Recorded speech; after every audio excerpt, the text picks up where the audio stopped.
In today's video, I'm going to teach you how to use Google Maps to reach your destination. Start by opening Google Maps in your browser. Head to maps.google.com, and if your browser asks for permission to use your location, allowing it can make things faster by autofilling where you are. You'll see the familiar map and a search bar at the top. Type your destination into the search bar. This could be an address, a landmark, or a business. As you type, Google Maps will suggest results. Pick the one that matches. The map will center on that place, drop a pin, and show helpful details on the left, like opening hours or ratings depending on the location. Next, click the Directions button. This opens the Directions panel, showing your destination and a Choose Starting Point field. You'll also see travel mode icons across the top, like driving, transit, walking, and cycling. Enter your starting location. You can type a full address, the name of a place, or simply select your location if you've enabled it.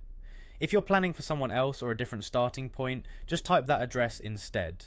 Maps will calculate routes almost instantly. Now choose your preferred route. Google Maps highlights the recommended option in blue, with alternates in grey. Click any route to select it.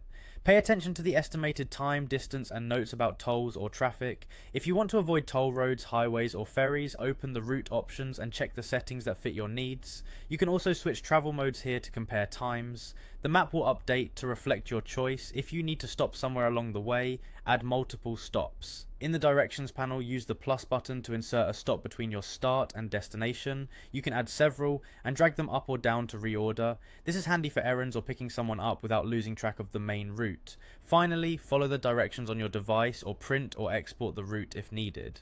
On desktop, you can send directions to your phone so navigation opens in the mobile app.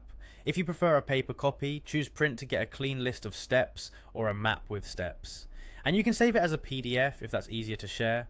You can also copy the share link to send the route to others. That's it. With these steps you can plan confidently, adjust routes to your preferences, and get where you're going smoothly using Google Maps.